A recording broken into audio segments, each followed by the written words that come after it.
Привет, это майор в отставке. В России по-прежнему, как говорится, все под контролем. ПВО надежно охраняет небо, а спецслужбы настолько эффективны, что из каждого утюга только и слышно про новые разоблачения врагов народа, которые только еще вчера получили школьный аттестат. Фамилия, отчество, дата рождения. 2008. Что там идет? Ну вот, очередное утро снова начинается с хлопков, как говорится. На сей раз хлопки такие, что слышны даже в Сибири. Сегодня кратко про операцию «Паутина». Немного с опозданием, я извиняюсь за это, потому что я на днях приболел, то ли грипп, то ли корона, в общем, какой-то вирус. В общем, неважно, черт с ним. Я не буду погружаться в детали проведения операции и утомлять вас подробностями, так как за эти дни все уже все четко разобрали. Я коснусь лишь важных моментов, которые кто-то мог упустить, и выскажу свое мнение. В общем, ставьте лайки и поехали. Операция готовилась более 1,5 лет. Один из самых интересных ее моментов – это то, что основной этап операции проходил буквально под носом управления ФСБ по Челябинской области. Там, на одном из складов, и велась как раз подготовка оборудования. Ну и, разумеется, агентурная сеть, координация, логистика, айтишники, радиотехники.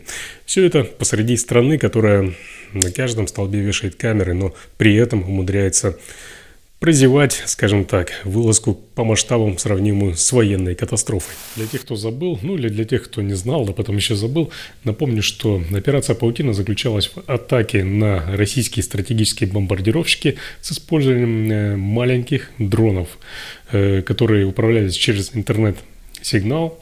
В общем, эти дроны в количестве более сотни штук погрузили в специальные созданные для них домики. Эти домики поставили на фуры. Эти фуры отогнали в определенные точки, которые были расположены вблизи аэродромов, где размещались эти самые бомбардировщики.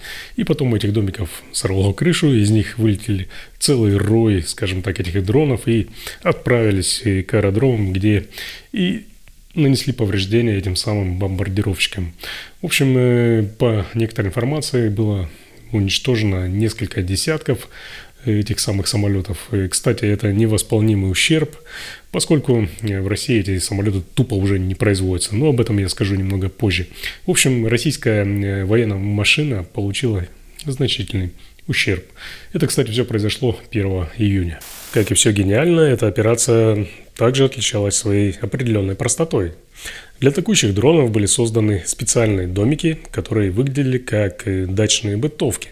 Между потолком и крышей этих домиков было тайное пространство высотой буквально несколько сантиметров, куда и были спрятаны эти самые дроны с боеприпасами и источники питания. На подвижной крыше установили солнечные батареи, чтобы дроны получали питание, пока их везут.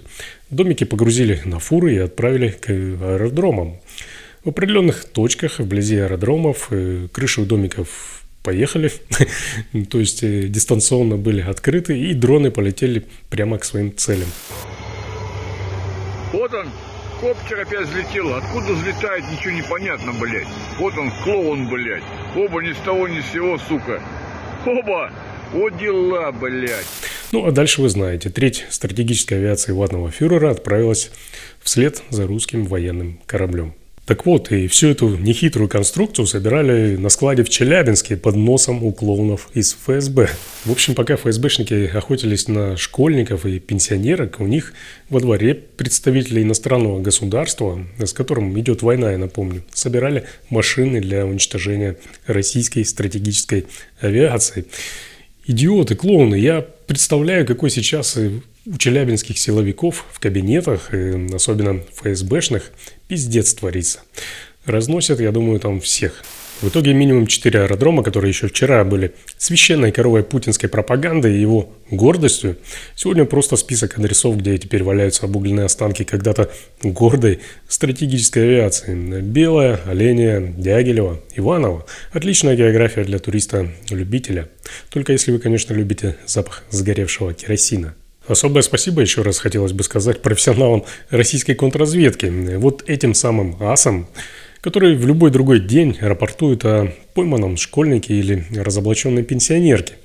И когда реальные дроны на грузовиках курсируют по стране словно такси, эти профессионалы заняты куда более важным делом. Отслеживают, чтобы никто не назвал войну войной. Кстати, об уровне технологичности. Помните операцию Израиля в прошлом году против Хезболлы? Я, кстати, делал видео тогда про это, ссылка есть в описании, можете посмотреть. Израильтяне тогда внедрили в ряды боевиков обычные пейджеры, ничем не приметное устройство из 90-х, только пейджер внезапно оказался дистанционно управляемым взрывным устройством. Израиль сделал ставку на точную агентурную работу и технологию. В итоге боевики даже не поняли, откуда к ним прилетело тогда.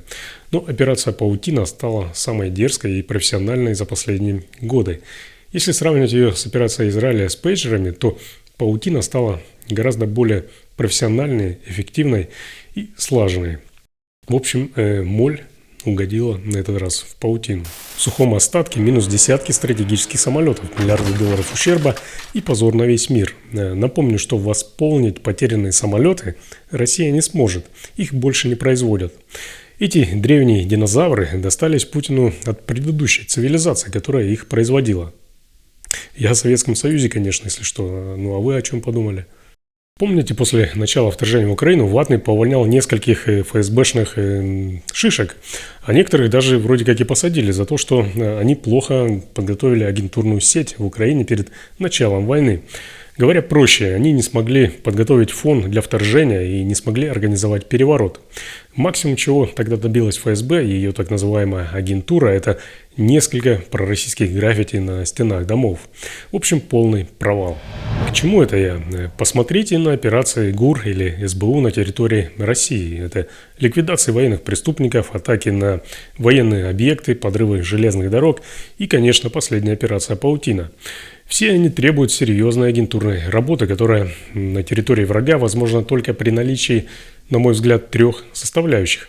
Первое – это квалификация спецслужбы, которая такую работу ведет. Второе – это уровень работы контрразведки противника. И третье – это, возможно, самое главное – это степень доверия граждан к своему государству и его власти. Если вернуться к России и ее провалу с агентурой в Украине, то здесь она проигрывает украинцам по всем трем пунктам. В российских силовых структурах давно работают только напалки и отчеты. Агентурная информация в большинстве своем банально фальсифицируется, а вся оперативная работа строится на красивых отчетах и желании поразить своего начальника. И как мы видим, уровень украинской контрразведки очевидно выше российского. Но самое важное – это разница в состоянии общества. Украина – это жертва агрессии, которая ведет справедливую оборонительную войну. Общество это отлично понимает, и вести агентурную работу агрессору в таком обществе практически невозможно. В России же даже Z-патриоты понимают, что война, мягко говоря, не оборонительная, и особой мотивации геройствовать за режим нет даже у них. Вы патриот? Конечно, На что вы готовы ради страны? на все. У нас есть патриотический список. Можете, пожалуйста, нам оставить свои данные? И в случае всеобщей мобилизации у вас будет... Подождите, почему? Мужчина, почему не готовы? Огромное количество людей готово помогать Украине, просто пока не знает, как это делать безопасно. В итоге украинские спецслужбы работают быстрее, эффективнее и гораздо проще достигают целей. И это наносит серьезный ущерб путинскому режиму, что я лично не могу не приветствовать.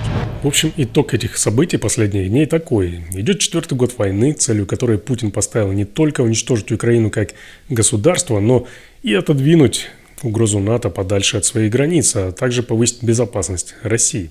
И как мы видим, на 4-й год войны этот идиот получил не только расширение НАТО на восток, это Швеция, Финляндия, он потерял не только треть своего Черноморского флота, но и лишился более трети своего стратегического воздушного флота, причем всего за пару часов. Великий геостратег и тактик – это все, что нужно знать о его способностях как великого главнокомандующего, верховного, как лидера построенного им государства и как политика, которым он, разумеется, не является.